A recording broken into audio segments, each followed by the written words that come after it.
गरीब किसान की कहानी। भागलपुर नाम के गांव में माधव नाम का एक गरीब आदमी अपनी बीवी कमला के साथ रहता था। वो दूसरों के खेत में छोटा मोटा काम करके अपना घर चलाता था। हे भगवान, आज हाथ में तो कुछ काम ही नहीं लगा। चलो घर जाके देखते हैं आज के लिए कुछ राशन बचा है या नहीं। इतना सोचकर माधव अपने घर की ओर चल पड़ता है। आज आप जल्दी आ गए। कुछ राशन नहीं लाया साथ में। क्या करूं भाग्यवान, आज हाथ में कुछ काम ही नहीं लगा।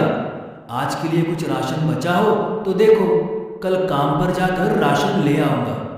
हाँ जी, आज के लिए राशन बचा है। कल काम से लौटते समय राशन लेकर आना। कुछ न कुछ तो काम ढूंढना पड़ेगा। फिर वो दोनों रात में खाना खा के सो जाते हैं। माधव सुबह जल्दी उठकर काम ढूंढने निकल जाता है। वो मगनलाल के घर के सामने से गुजर रहा था। अरे माधव, किधर जा रहे हो? इधर आओ। कुछ नहीं मालिक, काम ढूंढने निकला हूँ। अरे मेरा एक काम करोगे? हाँ हाँ मालिक, बताइए मुझे क्या करना है। अच्छा सुनो, मेरी ये पोटली पास के गांव में सुधीर सेठ के यहाँ पहुंचानी है, लेकिन ध्यान रहे ये सामान बहुत कीमती है। माधव वो पोटली लेके चल पड़ता है।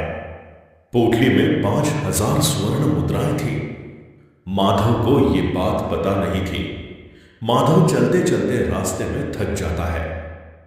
अरे बाप रे, मैं तो बहुत थक गया हूँ। कुछ देर इस पेड़ के नीचे आराम करता हूँ, फिर आगे चलता हूँ। आराम करते करते उसको नींद लग जाती है। थोड़ी देर बाद जब उसकी आंख खुलती है और पोटली की तरफ देखता है तो उसकी पोटली गायब थी।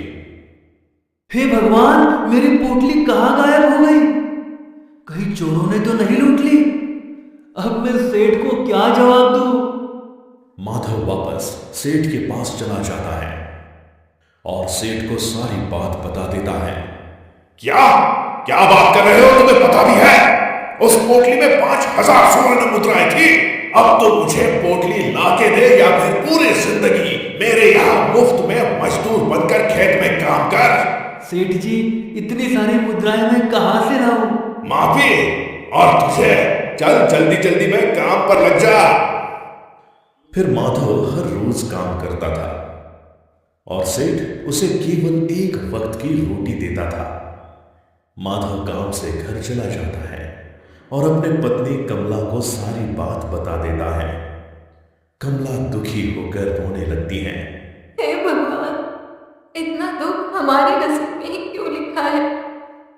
अगले दिन माधव खेत में काम करने चला जाता है। काम करते वक्त उसे एक सोने का सिक्का मिल जाता है। अरे अरे, ये तो सोने का सिक्का है। हे भगवान, तेरा लाख लाख शुक्र है। फिर माधव अपने काम पर लग जाता है। अचानक उसकी नजर एक धातु पर पड़ती है।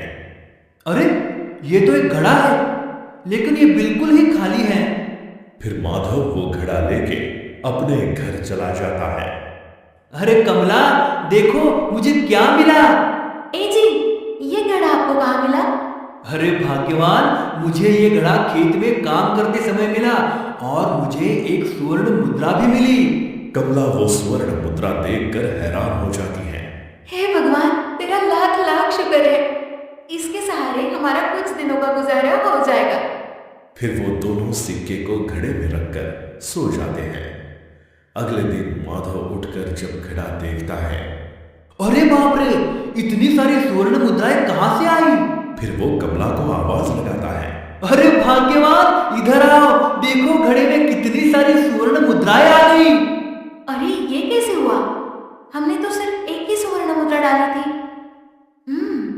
मुझे लगता है ये कोई जादुई घड़ा है। चलो उसमें कुछ और डाल के देखते हैं। फिर वो दोनों जादुई घड़े में एक आलू डालते हैं। फिर वो घड़े में बहुत सारे आलू आ जाते हैं। अरे ये तो सच में जादुई घड़ा है। फिर माधव 5,000 स्वर्ण मुद्राएं लेकर मगनलाल के घर चला जाता है। सेठ जी, लीजिए आपकी 5,000 स्वर्ण मुद्राएं। अरे ला ला माधव, मेरी स्वर्ण मुद्राएं मुझे दे दो। जाओ, आज के बाद तुझे काम करने की कोई जरूरत नहीं। माधव वहां से घर चला जाता है। अब वो दोनों खुशी खुशी अपनी जिंदगी जीने लगते हैं।